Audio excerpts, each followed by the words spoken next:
E saudações, estimados visualizadores da nossa conversa alargada, o Pó de Luanda.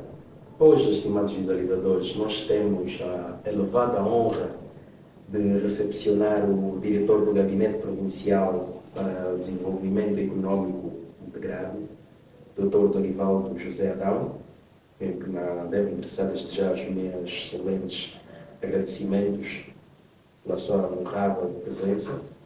E vamos esmiuçar aqui que é o desenvolvimento econômico integrado, uma palavra que parece difícil, mas que vai se tornar simplória com a nossa conversa largada, com certeza. Exatamente. Boa tarde, Tiene, boa tarde a toda a sua equipe. Primeiro, permita-me agradecer ao convite, poder estar aqui com vocês e falar de um tema estruturante que mexe com a vida de todos os luandenses, desenvolvimento econômico integrado. Certo. Antes mesmo de começarmos aqui a abordar sobre o desenvolvimento econômico integrado, hoje a necessidade de esmiuçarmos um bocado sobre o técnico, podemos assim dizer, que o mestre, o doutor, que vai aqui dar uma explicação aos nossos estimados visualizadores e a mim também, uma magna aula, podemos assim dizer, em formato de conversa largada. Pude constatar na autobiografia do Dr. Dorivaldo Adão que é natural de Kazenga. Exatamente. Sendo natural de Kazenga, tem memórias daquela altura já, e já se identificava, já havia essa vertente no seu âmago?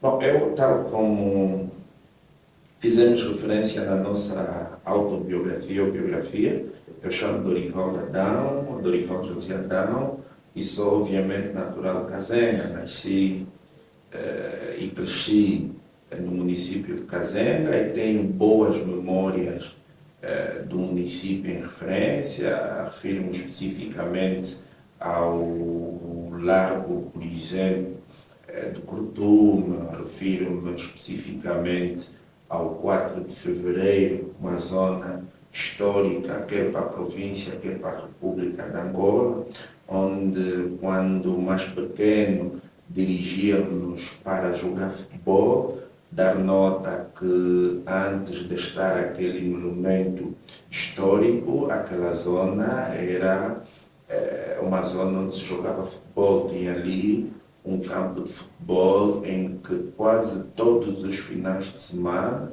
nós nos dirigíamos para aquele espaço para a prática de futebol, porque grande parte dos jovens do Kazenga, das suas atividades mais básicas ou básicas era a prática ou é a prática de futebol, e nós, como filhos do Kazenga, obviamente que é também um dos nossos hobbies. Obviamente que muitas vezes dirigíamos também para ali, para aquela zona conhecida como Missão do Kazenga, hoje o Talalice, onde havia na altura uma zona chamada Titanic, e era a espécie de um centro cultural ou uma zona de convívio e lazer, não é? E nós também íamos para aquele espaço, embora não frequentei muitas vezes, porque os meus pais, com realce particular a minha mãe, era uma pessoa relativamente rígida e que não me permitia que muitas vezes nós pudéssemos sair para esse tipo de diversão. Certo. Então, nota-se que teve uma infância, apesar de um bocado rígida, essa infância rígida, de certa forma, moldou muito o caráter, né, do homem que está aqui hoje a conduzir esta conversa largada. E qual é o papel da família, neste caso, na vida do Dorivaldo José? Bom, relativamente à família, dar nota que eu sou casado, tenho 3 filhos, um rapaz e 2 lindas meninas, e tenho 5 irmãos, sou o mais velho de 5 irmãos, 3 meninas e 2 rapazes, e os meus pais, no caso meu pai e a minha mãe, são sempre os guias das nossas ações, quer familiares, quer profissional. grande parte do que nos acontece às vezes no nosso local de serviço, nós procuramos sempre os pais para um conselho sábio, para uma orientação que em muitos casos até se parece divina. E quer os pais, quer a família de casa, no caso as esposas e até mesmo os meus filhos e outras pessoas que vivem conosco, porque eu, para além de ver com os meus filhos, vivo com mais duas meninas que são praticamente filhas, que são irmãs menores da minha esposa, e sempre que necessário nós recorremos a essas pessoas para um conselho, uma orientação, e acabam sempre resultando em êxito. Obviamente que, para além dos membros diretos da família, temos também alguns amigos. Dar nota que, enquanto jovem, nós também não temos muitas amizades, mas temos algumas amizades que sempre que necessário a gente recorre para um conselho, uma ajuda, uma orientação, sempre no sentido de fazer o melhor. O melhor para nós enquanto profissionais, o melhor para nós enquanto membros da sociedade e, obviamente, o melhor para todos aqueles que esperam o bem de nós. E estamos hoje a exercer uma função que exige muito tempo, exige muita dedicação, emprego, e tendo em conta também que a família é uma pedra angular na vida do Dr. Dorivaldo José Adão. Como é que faz esta conciliação entre a vida profissional e a vida pessoal? Como é que consegue dedicar mais tempo à família, mais tempo sem deixar de dedicar mais tempo ao trabalho? E como é que consegue dedicar mais tempo ao trabalho, tempo necessário neste caso, sem deixar de dedicar mais tempo à família e às respectivas filhas e filhos? Olha, é de facto uma pergunta interessante que nos faz. Infelizmente, muitas vezes somos obrigados a deixar as nossas famílias, pais, esposa, filhos, irmãos, por conta das nossas atividades profissionais. Luanda, como sabe, é o centro de decisão do país, é a província com muita agitação, no bom sentido, e que demanda em nós uma entrega absoluta. Nós temos estado a dizer que trabalhar em Luanda é mesmo para aqueles que têm entrega absoluta. E nós somos daqueles que, com a ajuda dos outros também, nos entregamos de corpo e alma para ver Luanda melhor. Que nós temos convicção e certeza, até se formos mais precisos, de que Luanda só vai mudar se cada um de nós entregar-se de corpo e alma, e que, infelizmente, essa entrega requer algum sacrifício. E esse sacrifício passa por, infelizmente, muitas vezes termos de ficar sem os nossos filhos, sem a esposa, sem os pais, sem os irmãos, sem os amigos e etc. Mas não é algo que a gente se arrependa, não é? Nós temos convicção de que a família é extremamente fundamental, é o mais importante. Mais do que ser importante, é o núcleo fundamental da sociedade. Se a família é o núcleo fundamental da sociedade, significa dizer que nós também devemos ter uma preocupação muito grande pela sociedade. E é por essa razão que muitas vezes nós somos sacrificados a trabalhar todos os dias, de segunda a segunda ou de segunda a domingo, se precisarmos, para ver a nossa cidade cada vez melhor. Isso é o mais importante. Nós fico de facto admirado com esta entrega. É uma entrega que todo jovem devia ter ou devia incorporar para claramente ver a nossa cidade mais próspera, mais bonita. E com certeza que no meio desta conciliação há hobbies que são praticados durante momentos de lazer. Quais são os hobbies que o Dr. Dorivaldo José Adão pratica ou cultiva desde que tem a idade?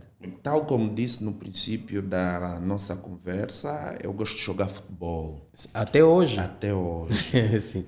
Nós temos no GPL uma equipa de futebol, onde eu também faço parte.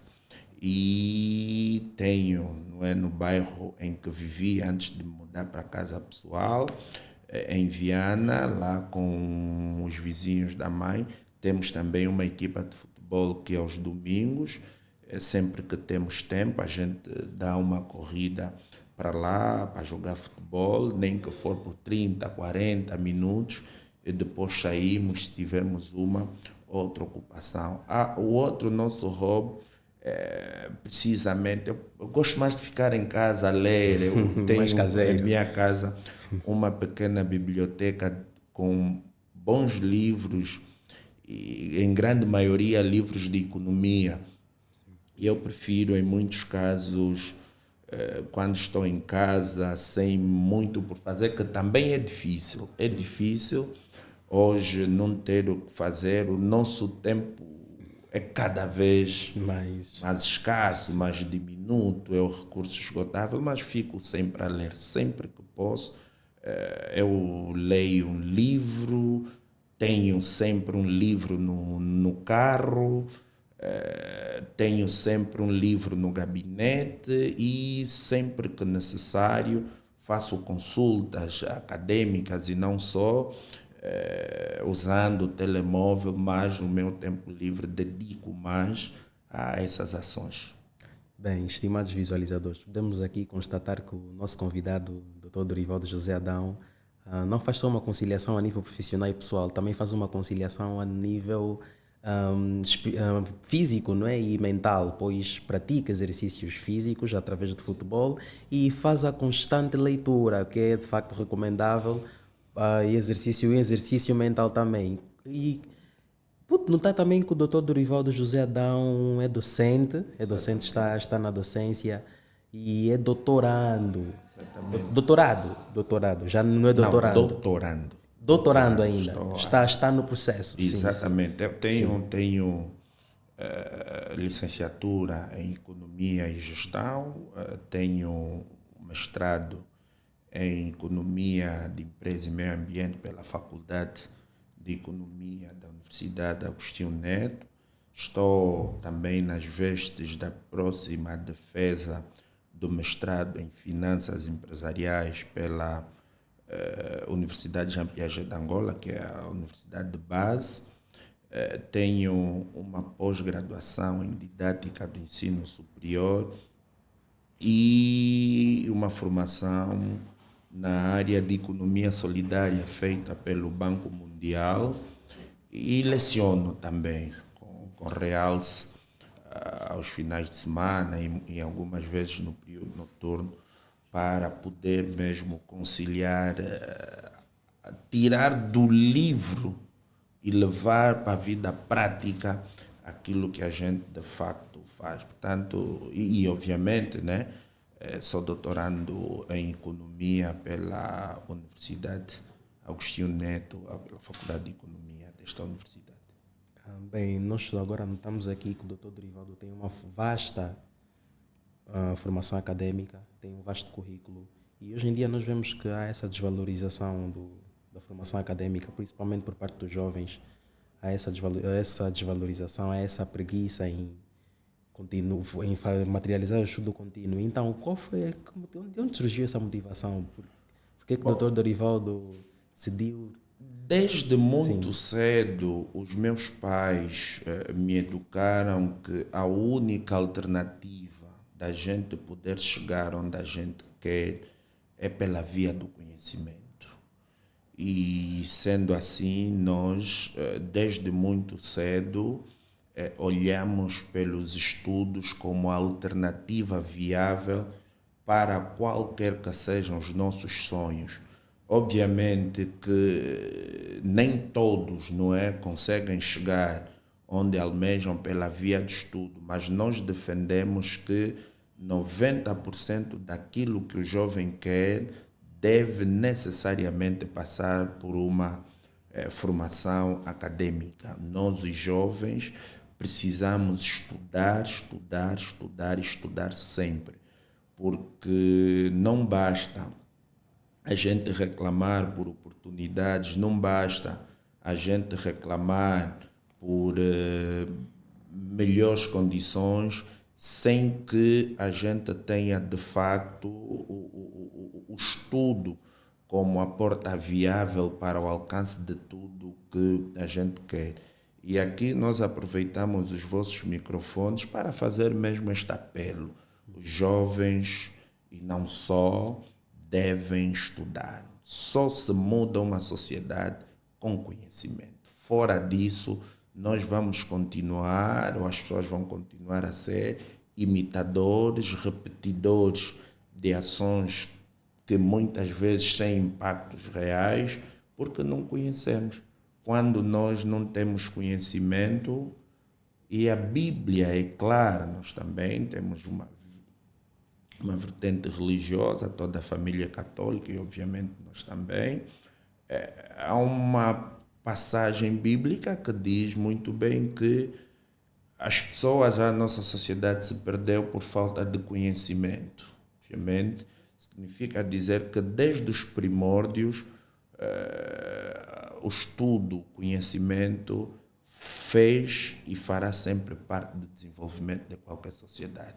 Porque a Bíblia é clara, o meu povo perdeu-se por falta de conhecimento. Deixava-se aqui um alerta muito importante de que o conhecimento é fundamental.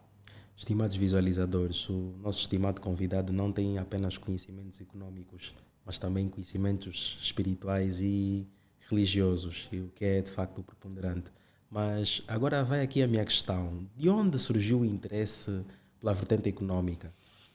Bom, eu sempre tive uma inclinação por números. Gostava, já desde os primórdios, né, mais pequeno, fazer contas. E foi assim que a minha mãe, né, disse: você gosta de fazer contas, se calhar seria bom fazer uma formação ligada à área de contas. E eu sou técnico médio de contabilidade e gestão. E depois continuei com o segmento da carreira. Parte, se não mesmo toda a minha formação, das áreas dos números, de economia, estatísticas, porque desde muito cedo eu gostava sempre de fazer contas, e por ser mais velho, muitas vezes era a mim a quem os pais davam as orientações: compra isso, compra aquilo, faz isso, faz aquilo. Então, a gestão em si, quer gestão pessoal, quer gestão familiar, porque nos tempos idos, os nossos pais deixavam todas as responsabilidades com os filhos mais velhos. Sim. Não tínhamos, na altura, como agora, casas em que havia uma governanta, uma senhora responsável do lar. As senhoras responsáveis dos lares, pelo que eu me lembro, naquela altura haviam mais de 15 em 15 dias para passar a roupa, para ver uma ou outra coisa. Mas grande parte das tarefas domésticas nas famílias eram dadas aos filhos mais velhos. E eu, como sou filho mais velho, então, desde muito cedo, fui lidando com essas questões ligadas à economia, a gestão, e acabei me formando na área. Sim, apesar dessa paixão pela vertente econômica e desse infindável conhecimento adquirido, há sempre aquela problemática em conciliar o conhecimento adquirido durante o tempo de estudo e poder aplicá-lo a nível profissional. Teve esse problema, teve essa questão. Hoje em dia muita gente tem essa questão em aplicar o que aprende durante a licenciatura, durante o mestrado, para a vertente profissional. Tem a idade que já está no mercado, inserido no mercado profissional? Olha, eu já trabalho desde muito cedo. Sim. Eu penso que desde o ensino médio eu comecei a trabalhar e dava aulas. Eu comecei a dar aulas muito cedo. Sim. E felizmente sempre trabalhei ligado à minha área de formação. Eu fiz cursos ligados à área de contabilidade e gestão, já fui contabilista, não é? De uma instituição. Hoje trabalhei, antes de assumir as funções de diretor do Gabinete Provincial para o Desenvolvimento Econômico Integrado a nível aqui da nossa província, já fui diretor nas mesmas funções, mas a nível do município de Viana também. Sim.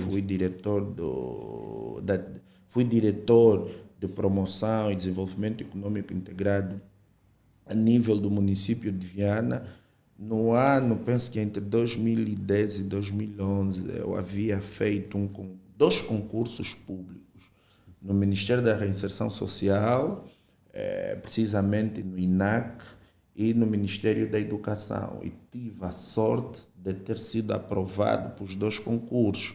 Só que comecei um tempo muito curto também no Ministério da Reinserção Social, no INAC, no Departamento de Estatística e Planeamento e Estatística, e no Ministério da Educação eu dava aulas no Instituto Médio. Mas por conta da dupla efetividade eu tive de optar em apenas entre o Ministério da Educação e o Ministério da Reinserção Social. Como eu gostava muito de dar aulas, optei pelo Ministério da Educação, só que anos depois, algum tempo depois, trabalhei para o setor privado, depois fui requisitado para trabalhar em Viana nas funções de diretor de promoção e desenvolvimento econômico integrado.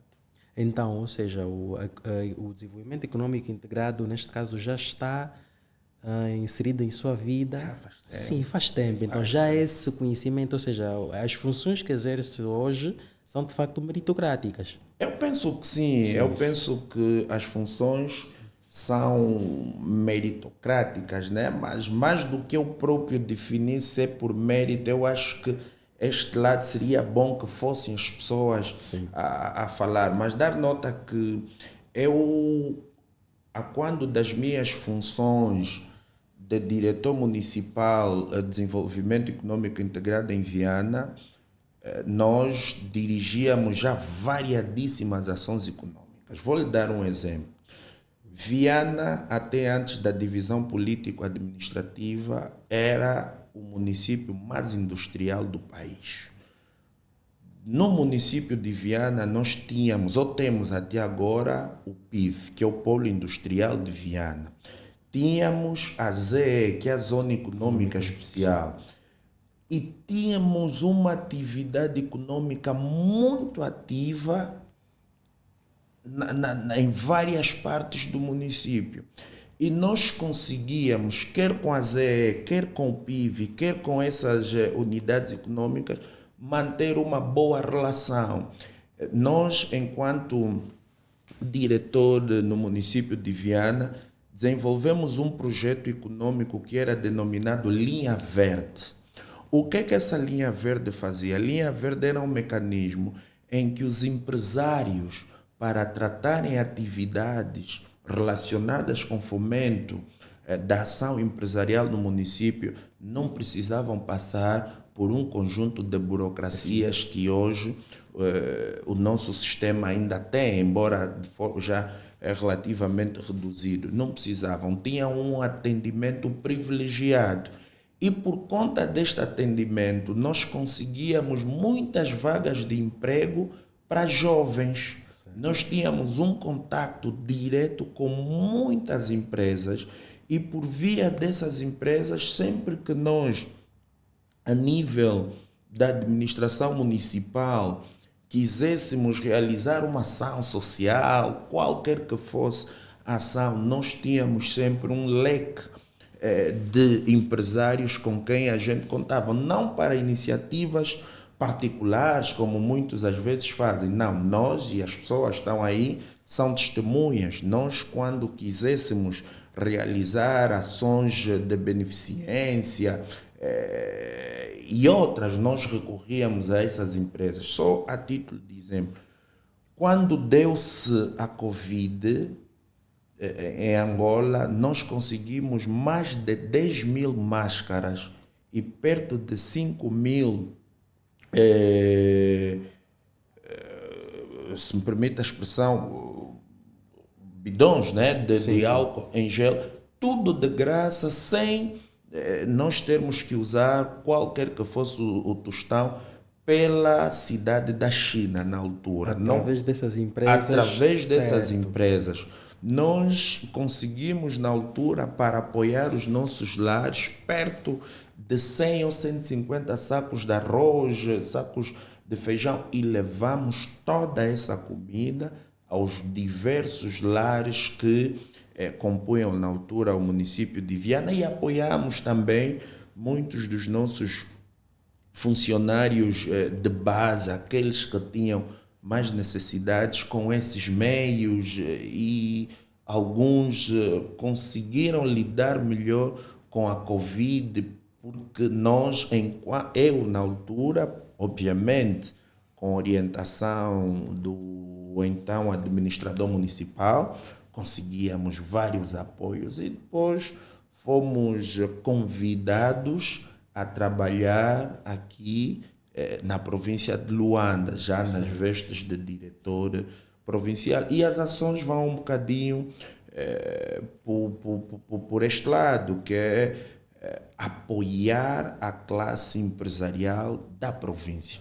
Nós temos contactos com muitos empresários, com muitas instituições, todas elas vocacionadas sempre a ajudar o empresariado de Luanda a crescer. Eu acho que o empresariado só poderá crescer se continuarmos a ter uma boa ligação entre vários os setores que compõem a atividade econômica ou empresarial da nossa província. Nós apoiamos muitos jovens, e aproveitamos aqui os vossos microfones e as vossas câmaras para lançar esse apelo.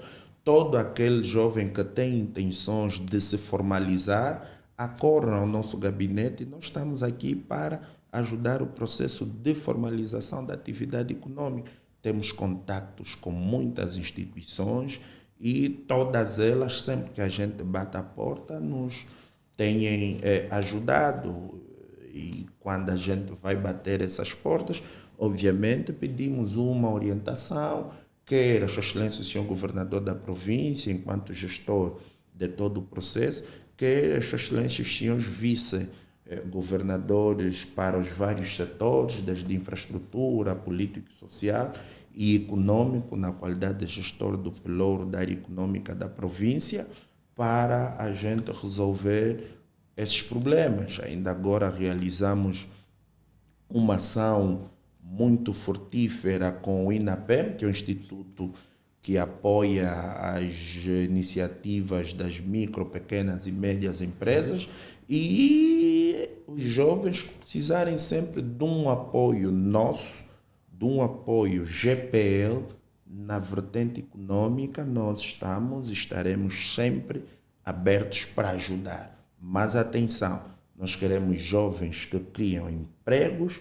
que formem-se e também ajudem outros jovens a realizarem os seus sonhos. Certamente que os requisitos estão aqui lançados, expostos, mas estes benefícios claramente que não são apenas para as empresas formais ou o empresariado formal. E face ao empresariado informal, que é o empresariado que impera, principalmente aqui na nossa cidade, nós temos medidas beneficentes para esta vertente, para a classe empresarial Bom, informal? a classe é assim, e aqui faz uma pergunta muito interessante, mas deixa-me lhe dar a seguinte nota. Uma economia, ela só cresce se tiver um setor formal forte. Por quê? Porque o crescimento econômico de qualquer país passa essencialmente por olhar de como é que as empresas funcionam, como é que as empresas pagam, como é que o setor de serviços está, mas o setor formal da economia. Toda atividade que é feita fora do setor formal, esta atividade não conta. Então, nós não privilegiamos o setor informal. O que nós fazemos é ajudar aquelas pessoas que estão no informal para se formalizarem. E isso é feito de várias formas. Por exemplo, um cidadão que esteja a deambular, permitam uma expressão, nas ruas de Luanda, nós atribuímos-lhe o cartão de vendedor ambulante. Ele passa a ser um cidadão formal. Colocamos ele numa base de dados. E quando a gente faz isso, este cidadão tem a possibilidade de recorrer a um empréstimo, de recorrer a um financiamento bancário ou a um projeto. Nós, por exemplo, a nível dos nossos municípios, temos estado a atribuir kits no âmbito, por exemplo, dos programas de combate à pobreza, no âmbito daquelas ações lideradas pelo MAPTES. Mas o que é que se passa? É que grande parte desses jovens precisam necessariamente de ter uma formação, precisam estar cadastrados e precisam ser, em função da atividade, lhes ser atribuído um documento. Muitas vezes um alvará, se for por via da constituição de uma empresa, muitas vezes uma declaração precária. O que é isso, declaração precária? A declaração precária não é nada mais senão um documento que a administração municipal passa a um cidadão que exerce uma atividade econômica cuja finalidade ou a obtenção de lucros não é muito alta. E ao invés deste cidadão ser tributado por via de imposto, ele pode ser tributado mediante o pagamento de uma taxazinha. Esta declaração ela tem um custo muito simbólico. Eu penso que não vai para lá de 2.000 ou 3.000 kwanzas. Para muitos municípios, a declaração custa apenas 1.700 kwanzas. E quando muitas vezes esse cidadão vem ter conosco, nós abrimos a base de dados.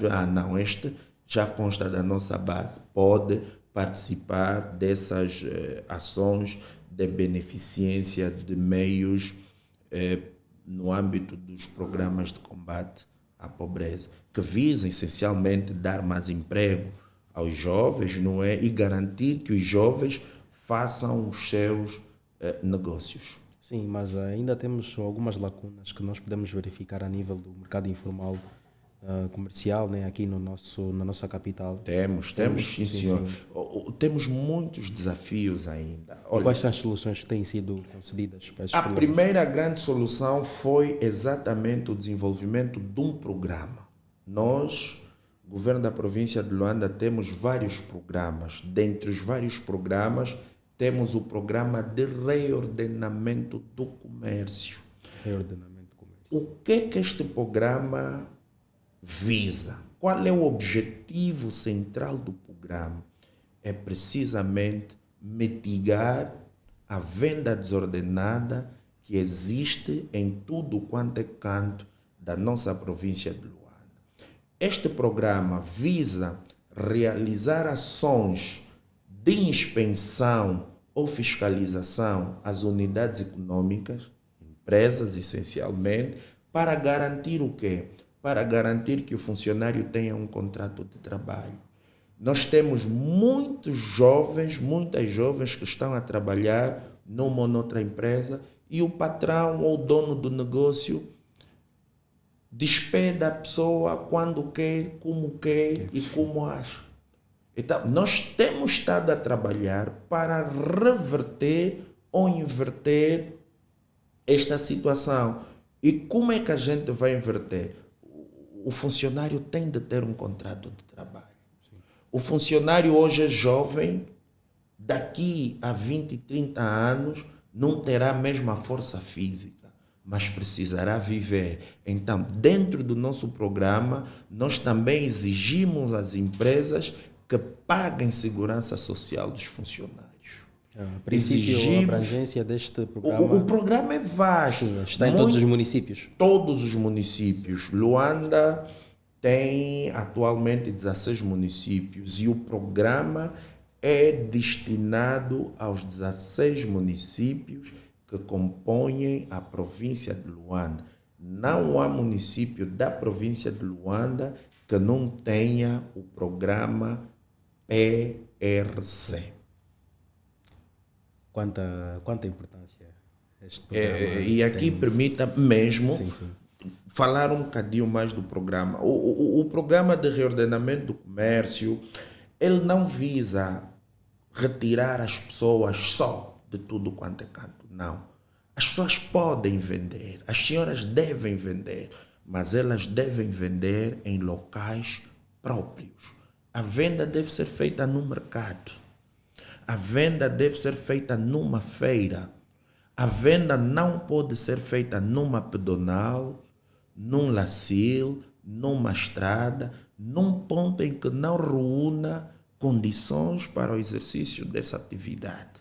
E é por essa razão que nós, a nível da província de Luanda, temos estado a realizar visitas de campo, temos estado a reabilitar e ampliar mercado por conta do programa de reabilitação e ampliação de infraestruturas, quer o PIL, quer outros programas que o GPL tem, para garantir melhor e maior dignidade às nossas vendedeiras. Vou lhe dar um exemplo. O ano passado, nós fomos muito contestados por conta de termos retirado aquela venda em condições desumanas que era feita no mercado da Mabunda. Certo. 2 meses depois, a alegria e a satisfação das vendedeiras foi 3 ou 4 vezes mais do que a insatisfação da nossa ação. Ou seja, as vendedeiras perceberam que aquela ação de lhes ter retirada naquelas condições em que estavam desumanas, tínhamos ali casos de cólera. Hoje as senhoras estão a vender no mercado com bancadas dignas, um mercado com água, um mercado que tem frigorífico e em melhores condições. Hoje nós podemos convidar as pessoas, as nossas irmãs, as nossas esposas, as nossas mães, a irem ou a dirigirem-se ao mercado da Mamã Mabunda e fazer a compra do peixe. Já não vão comprar naquelas condições desumanas que tínhamos noutrora. No mês de dezembro, ainda no âmbito do programa de reordenamento do comércio, Sua Excelência, Sr. Governador da província, inaugurou um novo mercado também do peixe no município de Cacoaco, que é o mercado mundial. Hoje as pessoas estão lá a vender o peixe em melhores condições, mas é um mercado pequeno. O que é que nós vamos fazer? Vamos ampliar o mercado para que mais pessoas possam lá estar.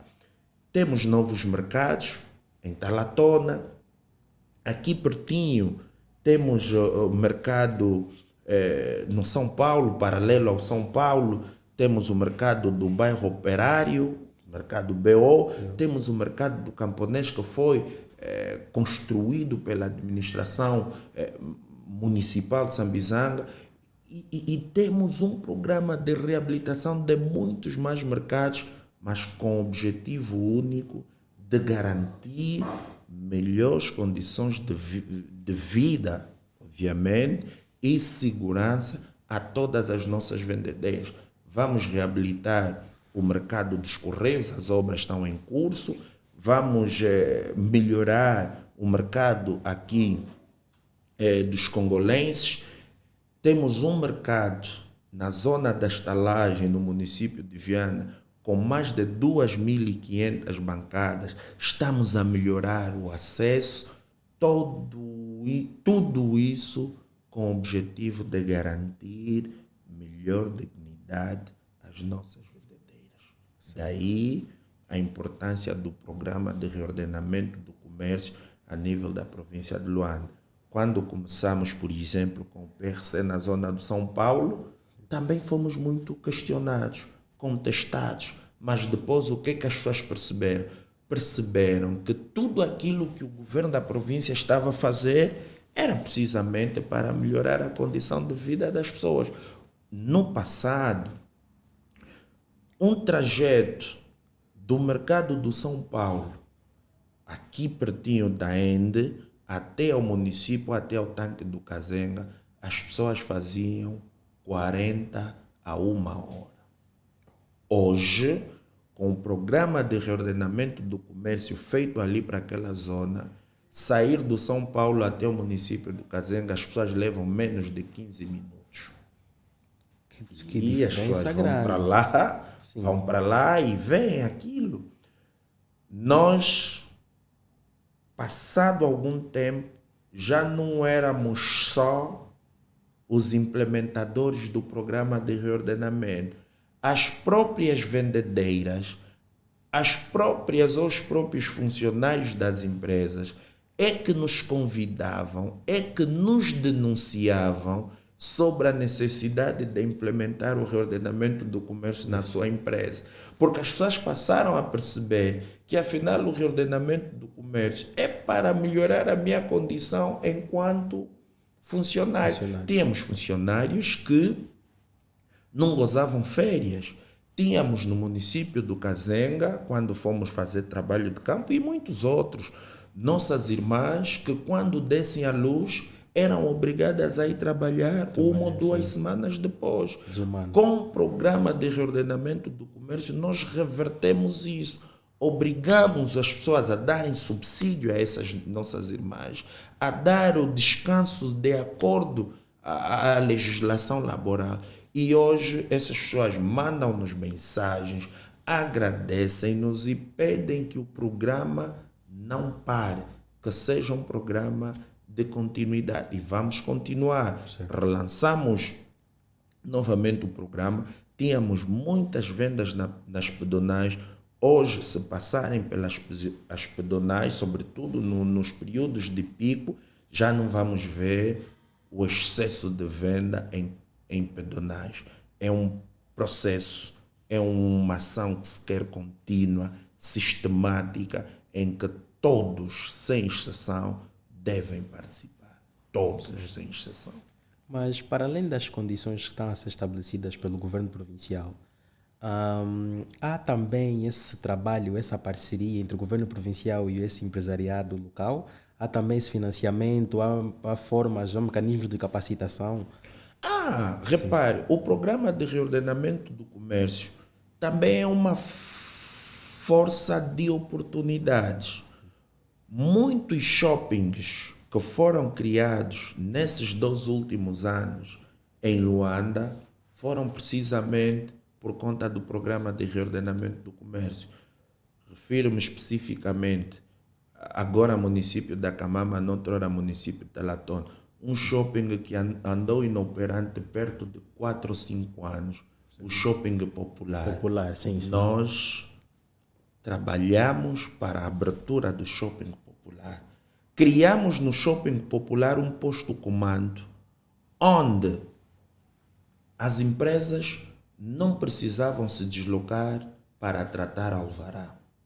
Começamos a emitir os alvarás ali mesmo no shopping. Criamos, iniciativa privada, obviamente, na zona, na altura que ele era município de Cacoaco, o Shopping Nova Era, shopping grande, com mercado. Instalamos-nos lá e licenciávamos lá. Criou-se o shopping aqui, hoje ainda, no município do Kazenga, na altura, hoje município de hoje ainda, um novo shopping. Ou seja, com o setor privado da nossa economia, também fomos tendo muitas iniciativas em que nós próprios apoiamos esses shoppings, demos formação às pessoas que lá estão e fomos apoiando. Muitas dessas pessoas beneficiaram alguns programas de combate à pobreza a nível dos nossos municípios e estão a operar nessas unidades econômicas. Mas há uma nova realidade recente aqui a nível nacional, né? Não só na nossa circunscrição luandense, quando da nova divisão política administrativa. Esta nova divisão política administrativa traz como consequência uma atividade econômica, um estado econômico luandense mais favorável para o desenvolvimento econômico integrado, vem beneficiar, traz mais malefícios, traz desvantagens. Qual o impacto dessa nova divisão política administrativa? Eu penso que traz mais vantagens, porque um dos objetivos de uma governação que se quer proativa é colocar o serviço mais perto do cidadão. Se nós abrimos os municípios, significa dizer que os cidadãos têm a oportunidade de estar mais próximos dos serviços. Antes éramos 9, hoje somos 16. No passado, muita gente tinha que sair, por exemplo, de Calumbo para ir tratar um assunto na Vila de Viana.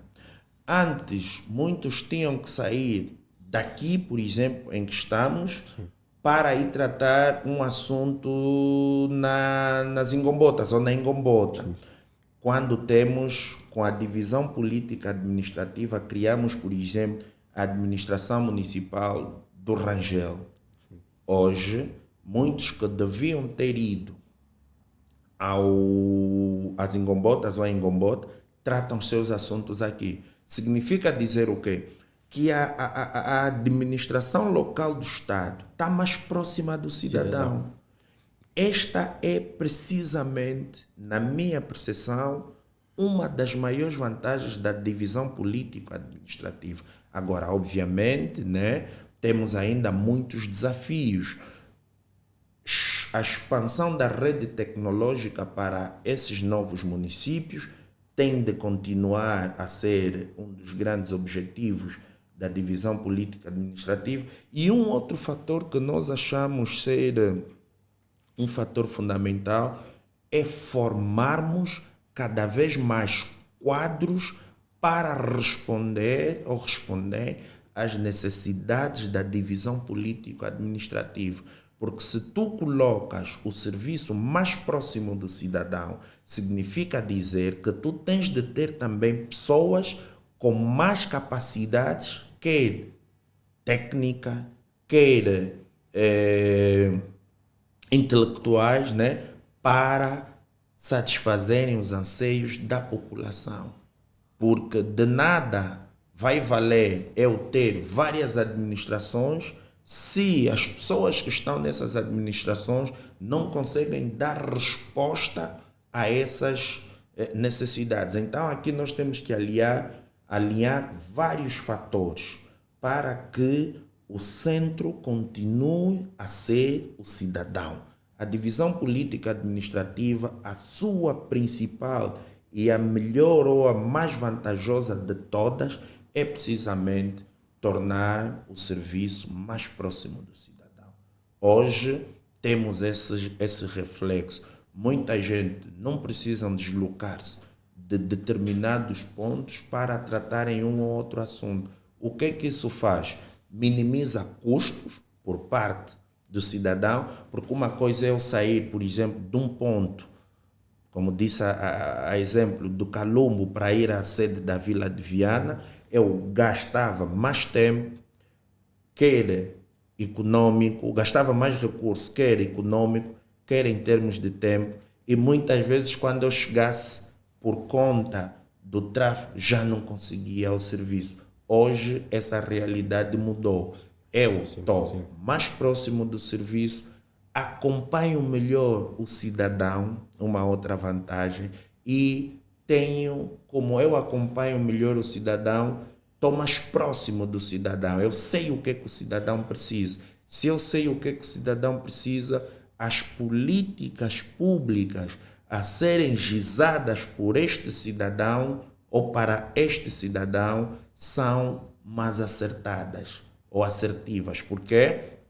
Porque eu os tenho comigo, reúno constantemente com eles e muitas vezes eles não precisam marcar audiência porque estão na esquina da administração local do Estado. Sim. Até findar o exercício das suas funções, claramente que tem objetivos por cumprir. Quais são esses objetivos? Quais são as lacunas que tem por sanar? Eu penso que devemos ou deve continuar a fazer mais por Luanda. Tudo que nós temos feito, nós pensamos ser ainda pouco. E os nossos objetivos é ver uma Luanda cada vez melhor. Uma Luanda em que quer os residentes e os não residentes orgulhem-se dela. E o resto é entregar nas mãos de Deus para que seja Deus a definir o nosso destino. Portanto, o nosso objetivo é continuar a trabalhar para que Luanda sinta-se uma cidade, ou que os luandenses sintam que Luanda é uma cidade boa para se viver. E, obviamente, isso só vai depender do nosso empenho, da nossa dedicação e enquanto estivermos a trabalhar por Luanda, nós tudo vamos fazer para que Luanda seja a nossa mãe. E a mãe é aquela que acolhe bem os seus filhos. E, de certa forma, como é que, né, a nossa cidade, neste gabinete provincial, tem lidado com as novas tecnologias? Nós temos visto que o mundo está muito avançado de forma tecnológica, a inteligência artificial, a modernização. Como é que há essa conciliação? É um desafio. Sim, obviamente, sim. As novas tecnologias acabam sendo um desafio. Nós, gabinete, fomos, por exemplo, obrigados a ter um técnico, um especialista nas áreas de informática para que sempre que necessário nos dar esse auxílio tecnológico. E obviamente que sempre que precisarmos, sempre que nós, gabinete, nos sentirmos a necessidade e não tivermos pessoas especializadas ali no nosso gabinete, vamos recorrer a especialistas como vocês que lidam e dominam melhor essas novas tecnologias. Portanto, isso é e continuará a ser um desafio. Hoje, o grande desafio das sociedades modernas passa essencialmente pela forma como elas lidam com as novas tecnologias. E o que nós apelamos e pedimos é que vamos lidar com as novas tecnologias sempre no sentido de trazermos benefícios, quer para nós enquanto usuários, quer para a sociedade enquanto parte integrante dela. Muito bem, estimados visualizadores, a nossa consciência econômica está de facto a ser elevada. Eu peço que os estimados visualizadores deixem os comentários aqui na live, façam questões pertinentes face à desenvoltura econômica da nossa cidade de Luanda. Vamos aqui participar da live, vamos estar atentos que hoje o nosso diretor do Gabinete Provincial para o Desenvolvimento Econômico Integrado está aqui com a total disposição para responder todas as questões atinentes ao desenvolvimento econômico integrado da nossa linda capital. Claramente, é docente, o Dr. Dorivaldo José Adão é docente. Então, o que o Dr. Dorivaldo José Adão tem transmitido de forma assertiva para os seus estudantes, os jovens economistas jovens economistas em formação, neste caso? Exatamente. Bom, nós procuramos transmitir aos nossos estudantes conceitos que lhes permitam tirar da imaginação para o mundo real. Porque aquilo que muitas vezes está no livro são teorias imaginadas por alguém que devem ser levadas ou testadas, porque o conhecimento só é válido se for benéfico para a sociedade. Então, todo o conhecimento que não beneficia a sociedade não é digno de realce. E a nossa experiência enquanto docentes é precisamente transmitir aos estudantes que o mundo real em muitos casos, é diferente daquilo que a gente escreveu no livro. Que a prática é, sem sombra de dúvidas, um elemento motivador para a nossa ação docente. Com isso está a querer dizer o quê? É nós, enquanto acadêmicos, enquanto docentes, conseguirmos tornar o conhecimento do livro o mais fácil possível e o mais praticável também possível.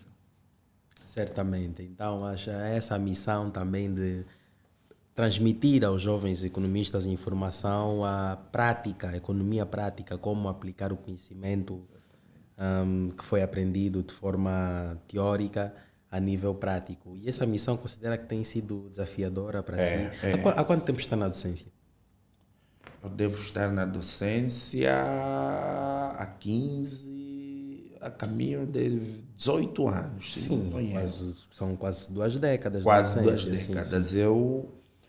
Porque mesmo desde o ensino médio que eu fui dando aulas e também já na minha formação superior de licenciatura, desde o meu primeiro ao segundo ano, eu fui convidado na altura por um professor para ser monitor.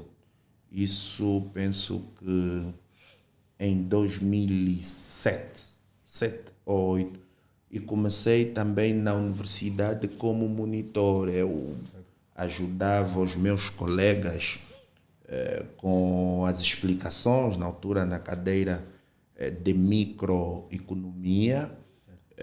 Eu resolvia os exercícios com os colegas na sala e então os professores na altura, o meu professor na altura levava-me para o período, eu estudava de manhã, levava-me para o período da tarde e à noite com ele, para que quando fosse a hora de resolver os exercícios de microeconomia na sala, fosse eu a resolver e a explicar aos colegas. Então, desde o princípio da minha formação superior, eu já estava um bocadinho por dentro daquilo que é a docência universitária.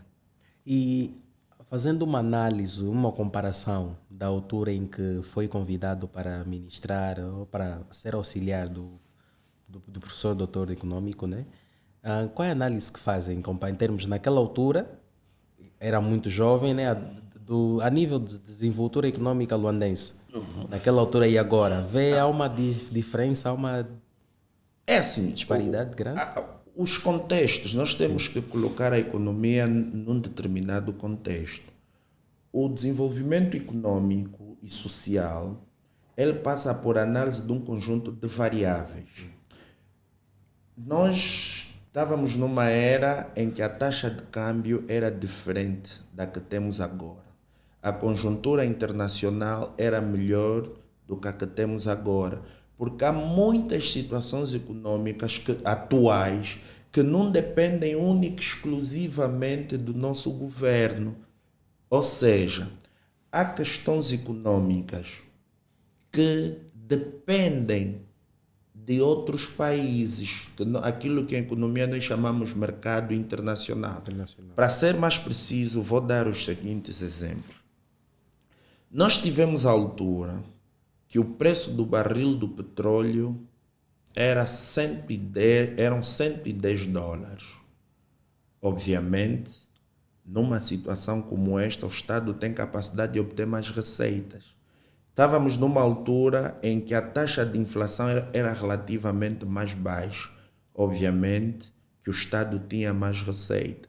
Ao ter mais receita, consegue realizar mais ações públicas, ações a favor do cidadão. Hoje, o contexto mudou. Temos um preço do barril do petróleo que é quase metade do que era noutrora e o Estado arrecada menos, obviamente. A taxa de inflação é mais alta, obviamente o Estado tem mais dificuldades. Então, quanto a isso, nós devemos dizer que o Estado deve ser mais resiliente nessas situações. Porque o contexto, nós não podemos analisar a economia só olhando assim, não, como é que era a vida agora, como é que era a vida no passado. Temos que buscar um conjunto de variáveis para a gente poder fazer comparações. E as variáveis, do ponto de vista econômico, as principais variáveis são precisamente o preço do barril do petróleo, para a nossa economia, refiro-me para a economia de Angola, a taxa de câmbio, o PIB também, né? Porque quando o PIB é mais alto, estamos a falar que, em princípio, temos mais pessoas a trabalhar. Porque uma das formas de nós medirmos o produto interno bruto é por via da ótica do rendimento. Ótica do rendimento significa dizer o quê? É olharmos como é que as pessoas trabalham, como é que as pessoas são pagas por aquilo que elas fazem. Mas essa ótica do rendimento, ela também está relacionada com a ótica do produto ou da produção. Quantas empresas nós temos a produzir atualmente e quantas tínhamos noutrora? Depois ver, né, se você ou se a economia tem mais empresas, significa dizer que tem mais pessoas a trabalhar. Se tem mais pessoas a trabalhar, significa dizer que essas pessoas ganham o quê? Um salário. Um salário no final do mês. Se as pessoas têm um salário no final do mês, pressupõe dizer que a sua condição de vida é melhor. Hoje temos menos empresas, temos menos pessoas a trabalhar. A condição de vida, se comparada ao passado, atual, não pode ser melhor do que a capacidade do passado, porque no passado, por conta da conjuntura, tínhamos mais empresas. Agora, é preciso muito trabalho, é preciso muita dedicação, é preciso resiliência para colocar a economia no lugar certo. Porque tudo, eu costumo dizer, a economia é o coração de um país.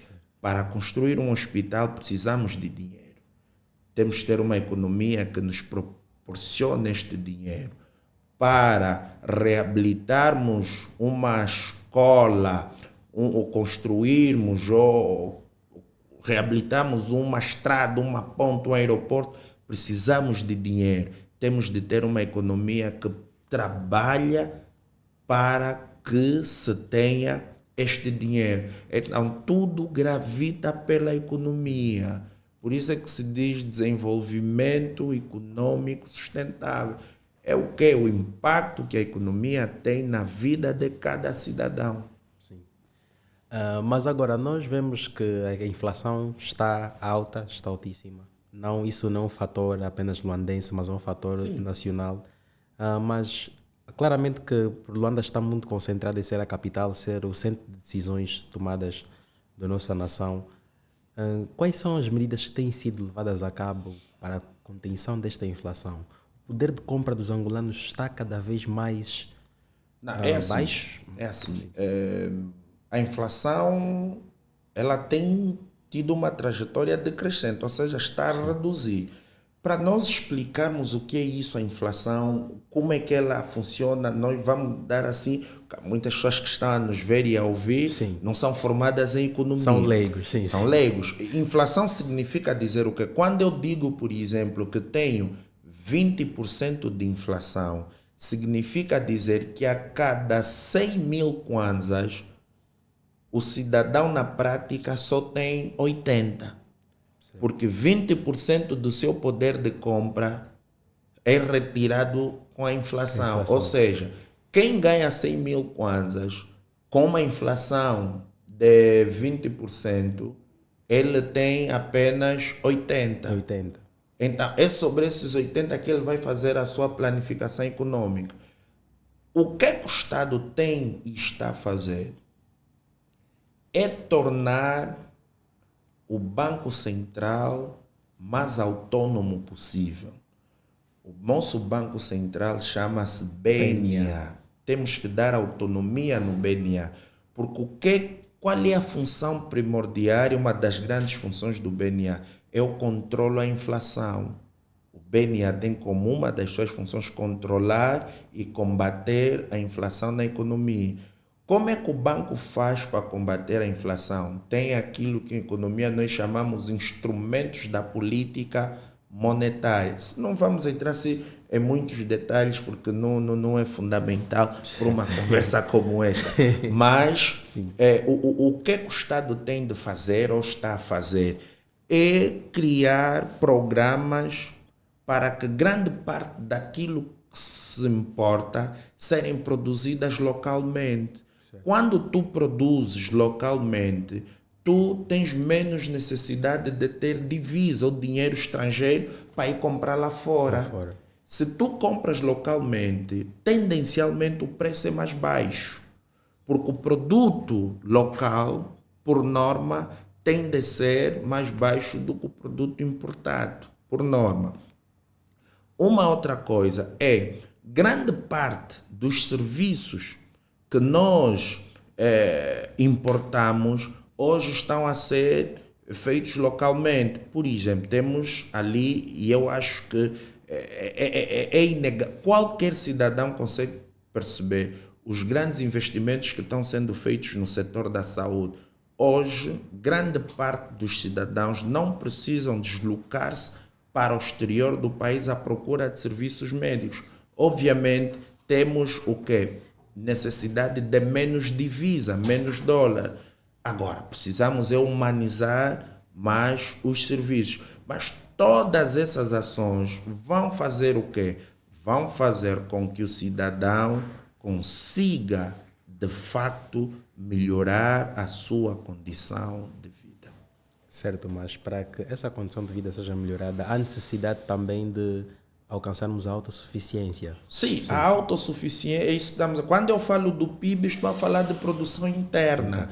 PIB significa, PIB noutra vertente não é nada mais senão a produção de todas as empresas que estão dentro do território nacional. Se você quer ter um PIB mais alto, tem de ter mais empresas a produzirem a nível local. Se tu tiveres mais empresas a produzirem cá no seu país, significa dizer o quê? Que você vai ter mais emprego. Mais emprego significa mais mão de obra, passa o pleonasmo. Mais emprego é mais salário. Se as pessoas têm dinheiro, elas conseguem comprar aquilo que a pergunta que me fez, o poder de compra. O poder de compra só é melhorado se as pessoas têm emprego e se os preços na economia são praticados de forma justa ou um preço baixo. E isso só é possível quando há mais oferta do que procura. Quem determina o preço de um produto é a procura e a oferta. Mais oferta, tendencialmente o preço baixa. Mas quando é que há mais oferta? Quando há concorrência. Quando várias empresas do mesmo setor de atividade produzem. Então o que é que elas vão fazer? Vão colocar o seu produto no mercado. Quando colocam o produto no mercado, o agente econômico ou os consumidores, o que é que têm? Têm escolhas. Quando nós temos escolhas, significa dizer que temos um leque de oportunidade. E estas escolhas vai fazer o quê? Vai fazer com que aquelas empresas a qual não recai as escolhas do cidadão reduzam o seu preço, porque nunca vão conseguir ter preços competitivos, porque o produto tem uma componente fundamental que é a qualidade. Quando um produto tem mais qualidade se comparado aos outros, tendencialmente ele diferencia-se no preço. E se nós, cidadãos, temos a oportunidade de mais escolhas, significa dizer que é bom para o cidadão. Então, as medidas do governo para melhorar a condição de vida das famílias passa essencialmente em fazer com que grande parte dos produtos sejam produzidos, passa o pleonasmo, localmente. E isso vai concorrer para aquilo que nós chamamos segurança alimentar. E há um componente fundamental que nós chamamos aqui em Angola a reserva estratégica alimentar, a reserva estratégica alimentar será um fato quando serem empresas que estão cá no nosso país a sustentar essa economia, esta reserva. Mas como é que nós também vamos fazer isso?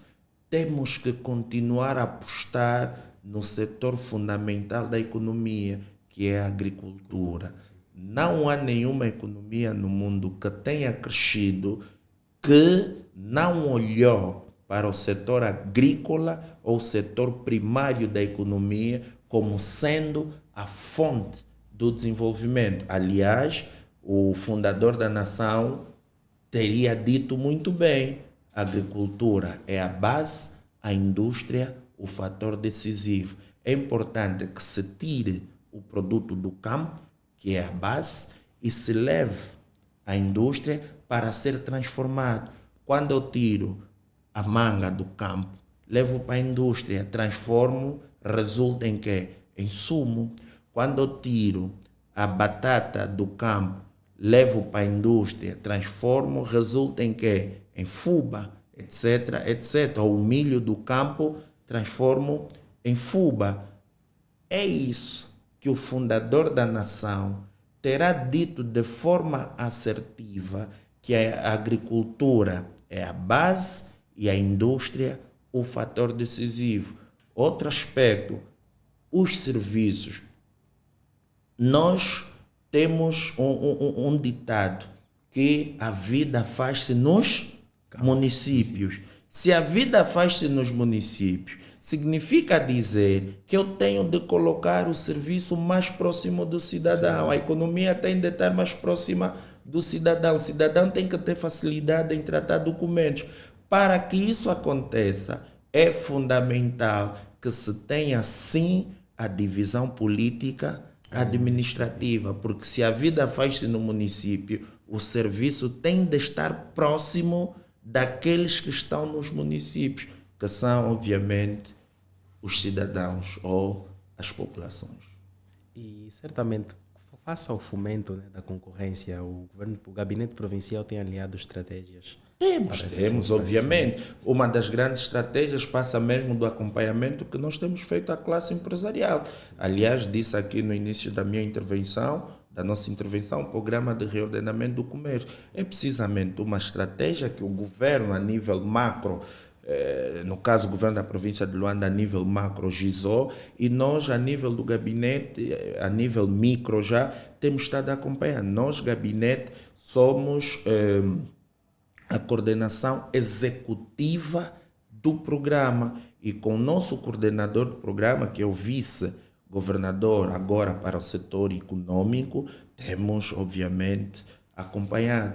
Sentamos com a classe empresarial, ainda agora no sábado tivemos reunido com um grupo de empresários e despertamos a esses empresários a necessidade do trabalho social deles a favor das comunidades. Temos empresas que vão, daqui a poucos meses, financiar um conjunto de atividade a nível dos municípios para, obviamente, os cidadãos poderem ter maior possibilidade e disponibilidade de serviços.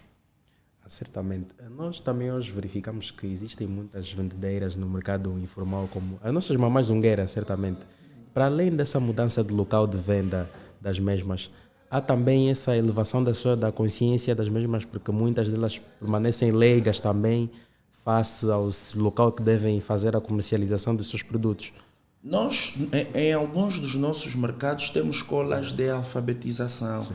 Nós, em alguns dos nossos mercados, temos estado a realizar palestras. E essas palestras, essas aulas de alfabetização e não só, visam essencialmente despertar cada vez mais a consciência das nossas mamás que o local ideal para que elas possam exercer as suas atividades é precisamente no mercado. Certamente. Então, estimados visualizadores, continuem a acompanhar o nosso programa, façam comentários. É mais do que uma conversa largada, é a elevação efetiva da consciência econômica a nível luandense. E vamos continuar aqui a acompanhar o nosso programa. Bem, estimado Dorivaldo José Adão, eu tenho mais uma questão aqui a lhe fazer. Nós hoje em dia vemos que a participação dos angolanos a nível empresarial tem estado um bocado reduzida e vemos muita influência estrangeira. Por exemplo, aquele ditado dos malhanos, né? Os malhanos vêm cá, fazem cantinas, mas nós angolanos não conseguimos fazer essa mesma movimentação empresarial. Esse é um desafio ainda que vivemos, certo? Obviamente Sim, que é um nacionalização. desafio. Sim, A questão do financiamento a esses jovens para a criação do pequeno negócio é ainda um desafio. O que faz uma economia desenvolver não são as grandes empresas, como muitos às vezes pensam. Quem faz uma economia desenvolver são as micro, pequenas e médias empresas. Sim. Logo, é preocupação nossa financiar também os pequenos, para que esses pequenos possam se tornar grandes. Então, nós temos estado a trabalhar com as várias associações de cantineiros, sobretudo. Ainda agora, na sexta, tivemos num debate, num órgão, e refletimos também sobre a necessidade de continuarmos a apoiar. Então, o que é que há uma associação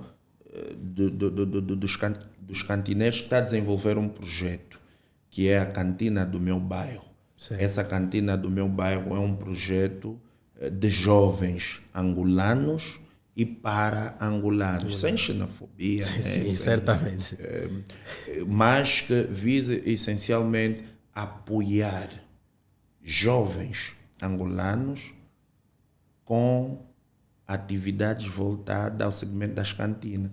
Mas é preciso que as famílias ou que esses pequenos empresários sejam mais responsáveis, permitam, porque muitas vezes nós, quando financiamos pequenos projetos, os recursos que são dados para esses financiamentos não são dirigidos a esses projetos. Sim. Então precisamos primeiro cadastrar todos esses cantineiros, precisamos que eles também nos apresentem um estudo, um plano de viabilidade e, obviamente, quando tivermos mais oportunidade, vamos financiar. E o governo da província tem estado a fazer isso. Aliás, quase todos os meses os municípios apoiam programas no âmbito do combate à pobreza. Excelência, senhor governador, tem estado nas suas visitas, a maior parte das suas visitas culmina sempre com ações de entrega de kits. Mas às vezes o que é que nós precisamos? Precisamos cadastrar esses jovens, porque há jovens que recebem o kit no município, se não tiver no cadastro pode receber no outro. Quando ele recebe no outro, quarta a oportunidade de uma segunda pessoa receber também um kit. E uma componente muito importante que nós precisamos é formação. Nós precisamos continuar a formar os nossos cantineiros, os nossos empreendedores do que é um negócio, o que é um plano de viabilidade, como se faz uma folha de caixa, como se debita, como se credita, porque esses malhanos que a gente está a ver por aí, são pessoas extremamente organizadas. Sim. Extremamente organizados, não tem aquela contabilidade profunda, mas ele sabe o que é uma entrada, o que é uma saída, o que é um lucro, o que é uma receita, o que é um imposto. Eles sabem tudo isso. Então, nós, embora tenhamos jovens que saibam ou que sabem, mas precisamos formar nesta vertente também. Certo. Eu agora vou aqui ler o comentário de uma das nossas visualizadoras, que é a Esther Muhongo, e faz uma questão aqui de facto pertinente. Quais setores têm maior prioridade para a atração de investimentos, diretor? Bom, ela faz uma pergunta a nível geral. Vou responder a nível geral e depois vou fazer uma análise mais sucinta para Luana. Nós temos o setor da agricultura. Atrai sempre. Todos os dias as pessoas comem. Certo. Obviamente sim. que temos que continuar a apostar na agricultura. Então esse é um setor atrativo. Temos, por exemplo, o turismo. Nós temos zonas lindas em tudo quanto é canto no nosso país. É um setor atrativo. A nível de Luanda, criação de startups, criação de pequenos negócios temos muitas jovens a criarem salão de beleza, mas criem salões de belezas diferenciados. Certo. A pequena barbearia do meu bairro, o serviço de táxi personalizado, serviço de mototáxi personalizado. São vários segmentos atrativos em que os jovens podem investir e que são pequenos negócios com retorno. Todos os finais de semana, as jovens vão a um salão de beleza. Certo. Todos. 99% das mulheres da minha província são vaidosas. E todos os finais de semana elas vão a um salão. Então, começar ali com um pequeno salão e depois, à medida que vão obtendo lucros e mais receitas, vão expandindo. Então, temos ali a atratividade do negócio a nível local. Bem, diversos são os setores que podemos investir. Fiquem já atentos. Isto é uma aula magna. A Esther Muhongo, a nossa caríssima visualizadora, tem mais uma questão a fazer. O que pode fazer a diferença para que o empreendedorismo jovem deixe de ser apenas sobrevivência e passe a ser expansão? Uma questão pertinente também. É assim, hoje nós confundimos o termo empreendedor. Vou responder essa questão com a seguinte reflexão. Numa economia, existem dois tipos de agente. Existem aqueles que têm dinheiro e não têm ideias, e existem aqueles que têm ideias e não têm dinheiro. Esses que têm ideias e não têm dinheiro, na verdade, são os tais empreendedores. O empreendedor é aquele que destrói o velho e faz crescer o novo. E o principal teórico, ou um dos principais teóricos na área do empreendedorismo, chama-se Michael Porter. Michael Porter diz que o empreendedor é aquele que destrói o velho e faz criar o novo. Então, como é que o empreendedorismo deve funcionar? Eu devo olhar no meu bairro, na minha vizinhança, qual é o serviço que a minha vizinha ou a minha amiga tem, mas que falta um toquezinho de novo que eu devo trazer. É isso que deve ser empreendedor. É trazer uma ideia que seja diferenciada e que seja necessária ao mercado. É esta ou este o empreendedor. E aqui as meninas ou o sexo feminino tem uma vantagem. Maior parte dos pequenos negócios desenvolvidos por mulheres acabam sempre dando certo. Há um estudo feito por uma empresa de consultoria internacional que defende que 90% dos financiamentos dados a mulheres tiveram sempre retornos positivos. Ou seja, as mulheres, e muitas delas, estão reunidas em cooperativa, aquilo que nós chamamos de cooperativismo. É mais fácil tu financiares um negócio numa mulher e dar certo, são os estudos, do que num homem dar certo. Mas a prática também é real. As mulheres, quando dedicadas ao negócio, elas acabam sempre estando melhor que os homens. Hoje, não sei se me permitem aqui a expressão, temos mais pambaleiras, que é o termo que se usa agora nas nossas jovens, do que pambaleiros. E a maior parte das empreendedoras tem sucesso. Agora, é preciso aliar esse sucesso a uma formação, é preciso aliar esse sucesso a uma ideia nova, a uma ideia que, de facto, sirva para o mercado. E, obviamente, ali o Estado deve continuar a apoiar. O Estado pode apoiar pela via da banca. Precisamos também que se tenha uma banca mais aberta, uma banca que assuma riscos, que dá dinheiro a jovens para que jovens possam desenvolver os seus negócios. Nós precisamos, se nós pretendemos ter uma economia próspera, é preciso que se tenha uma banca que assuma risco. Risco em financiar projetos de jovens, mas que tenham alguma sustentabilidade. O dinheiro deve ser distribuído àqueles que têm projetos. Projetos que engrandeçam a economia. Aliás, quando eu tenho um projeto, quando eu crio um negócio, muitas vezes as pessoas pensam que estão a contribuir só para elas mesmas. Não. Quando eu crio um negócio, eu estou a contribuir mais para a sociedade até do que para mim.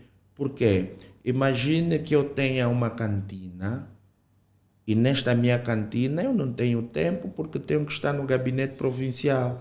Tenho que colocar um jovem nesta minha cantina ou uma jovem a trabalhar. O que é que eu vou fazer no final do mês? Vou dar um salário a essa jovem. Essa jovem com esse seu salário pode também no seu bairro abrir a sua rolote. Ela também não terá tempo de ficar lá na sua rolote. Vai precisar uma outra pessoa para ficar na sua rolote. Essa outra pessoa vai também ter um salário. Vai acumular esse salário. Com o tempo, o que essa pessoa vai fazer? Vai abrir uma hamburgueria. Significa dizer que eu vou gerar emprego. A jovem que eu tenho como funcionária também emprego. Vai gerar emprego. Sim. E quando soma, o que é o emprego coletivo? O emprego coletivo é a soma dos empregos individuais. Sim. É o emprego que eu tenho, o emprego que eu dou, o emprego que a outra pessoa tem, o emprego que a outra pessoa dá, assim sucessivamente. Quando darmos todos por conta, vamos ver que, afinal, cada um de nós tem um emprego. Mas, para isso, obviamente, precisamos que a banca assuma o risco. Sim, ainda nesta senda, né, de parcerias com a classe empresarial, nós verificamos também que há muitas cooperativas hoje em dia. O gabinete provincial tem estado atento. Nós não temos estado só atentos. Nós ajudamos as cooperativas a constituírem-se. Nós temos muita proximidade com guichês, temos muita proximidade com os órgãos de justiça, onde passam essas cooperativas no âmbito das suas com constituições ou da sua constituição. Então, nós trabalhamos com todas as classes da sociedade luandense. Todas. Sem exceção. Isso é muito sem exceção. Nós, só em 2025, foram emitidos mais de 4.000 alvarás comerciais a nível da província de Luanda. Só em 2025, alvarás comerciais e de prestação de serviço. Em 2025, foram emitidos mais de 1.000 alvarás de caráter industrial. Sim. Que, né, a pequena indústria, padarias, algumas empresas, não diria rudimentar, mas de transformação do pequeno serviço, todas elas passam pelo nosso gabinete e estamos aliados com vários programas a nível ministerial. Certamente. De facto, a nossa conversa tem sido produtiva. Lemos aqui mais um comentário de facto agradável. A Guinaldo Oliveira acabou de comentar: penso que o Dr. Dorivaldo precisa de estar mais vezes conosco. Está a passar muita informação credível e acredito que poderá ser mais abrangente com mais participações. Claramente, Dr. Dorivaldo, a aula que está aqui a ministrar está a ser magna, a conversa está a ser de facto produtiva. Nós esperamos que de facto possamos estar cá mais vezes. E eu tenho mais uma questão a fazer. O Dr. Dorivaldo já tem uma vasta carreira econômica, tem um vasto percurso a nível profissional. qual é o anseio do Dr. Dorivaldo a nível de Luanda, em termos benéficos, em termos de desenvoltura econômica integrada? Bom, já me fez essa pergunta e acho que já respondi. O meu anseio Sim. é ver uma Luanda cada vez melhor. Este é o meu principal anseio. Tudo o resto, eu acho que a pergunta quer ser feita em outros termos. Sim. Tudo o resto vai depender sempre de Deus. Eu, enquanto profissional, estou bem onde estou. Sou muito, muito bem tratado pelos meus superiores hierárquicos. Lido perfeitamente com os meus colaboradores, quer os mais diretos e aqueles menos diretos, mas na verdade tenho uma ligação direta com todos eles. E aquilo que nós tentamos transmitir é sempre o sentido de que vamos fazer mais por Luanda, que todo o resto vai ser consequência do nosso trabalho. Mas de forma prática, pensa e visualiza mais empresários, mais diversificação? Penso e visualizo mais empresários para a minha província. Penso e visualizo menos venda desordenada na minha província. Penso e visualizo mais empreendedores para a minha província. Penso e visualizo mais empresas a darem empregos aos jovens da minha província. Penso e visualizo uma Luanda em que todos, sem exceção, se orgulhem de pertencer a esta província. Aliás, o lema da nossa província é Luanda precisa de ti. Sim, então, se Luanda precisa de nós, ou precisa de ti, Luanda tem de estar preparada também para apoiar todos aqueles que a própria Luanda precisa, né? A própria província, não é? Precisa. Portanto, o nosso anseio é mesmo ver uma Luanda cada vez melhor, uma Luanda em que as pessoas tenham orgulho da cidade. Pensamos uma Luanda com menos resíduos sólidos, pensamos uma Luanda com mais pessoas a estudarem, sobretudo, uma Luanda em que os jovens sejam menos imediatistas e mais trabalhadores. Nós pensamos numa Luanda em que o amor ao próximo seja o motivo primordial das relações interpessoais. Nós pensamos uma Luanda em que Deus seja o guia de todos e para todos. Muito obrigado, Dr. Dorivaldo. Temos aqui mais um comentário do Norberto Vieira Dias para fechar já aqui a nossa frutífera conversa largada. Norberto Vieira Dias questiona, Dr. Dorivaldo, não questiona, comenta, Dr. Dorivaldo, a ministra das Finanças falou hoje em rede hoteleira em Luanda sobre estes aspectos que acabou de frisar. Entretanto, parafraseando a senhora ministra das Finanças, Vera Daves, é necessário que se cumpra as obrigações fiscais. Tendo o excelentíssimo doutor propalado e desencatilhado os gatilhos de futuros empreendedores aqui do meu lado, sangue novo, gostaria que tecesse algumas palavras sobre esta vital tarefa, ainda na senda da aquisição da alvarás comercial. Muito obrigado pela atenção. Para fechar o nosso conversa largada. Nós estamos disponíveis, né, para trabalhar com os jovens. Estamos ávidos e queremos não só retórica, queremos mesmo que os jovens nos procurem com iniciativas. Vão por nosso gabinete, nós estamos situados no Quinaxixe, na Rua da Missão, e não temos hora e dias para atender. Sempre que estamos lá, nós atendemos os jovens e quem quer que seja. Relativamente a abordagem que o jovem faz sobre a rede hoteleira e olhando no pagamento de impostos, devemos dizer o seguinte: a principal via pela qual o Estado tem para fazer a economia desenvolver também é pela via do fisco.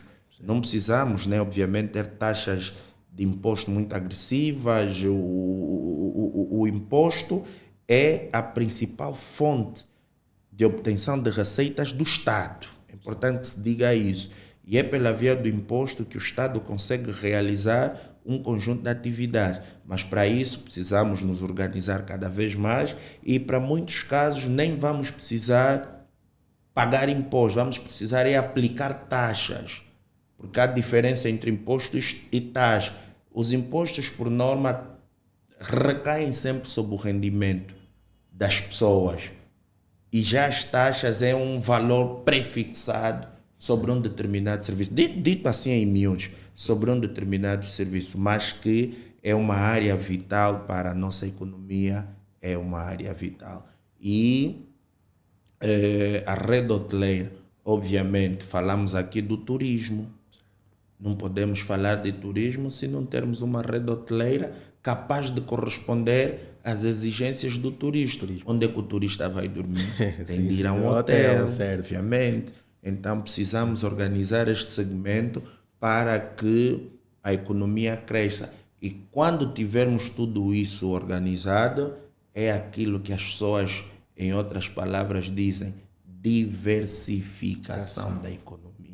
Diversificação da economia é o trabalho feito pela rede hoteleira, pelo empreendedor, pelo homem que está no campo, na agricultura, pela pessoa que está na indústria, por nós que estamos aqui a fazer essa prestação de serviço. Ou seja, é o trabalho que vários setores de atividade fazem para o crescimento da economia. É isso que nós chamamos de diversificação econômica. E mais uma vez, estimados visualizadores, nós fechamos aqui a nossa conversa alargada com o Dr. Dorivaldo José Adão, diretor do Gabinete para Desenvolvimento Econômico Integrado a nível provincial, província de Luanda. Agradeço mais uma vez a presença do Dr. Dorivaldo José Adão. Com certeza que nós estamos de facto conscientizados a nível econômico e esperamos tê-lo aqui mais vezes para abordarmos sobre a situação econômica da nossa cidade, né, e posteriormente a nível nacional. Muito obrigado pelo convite, mais uma vez.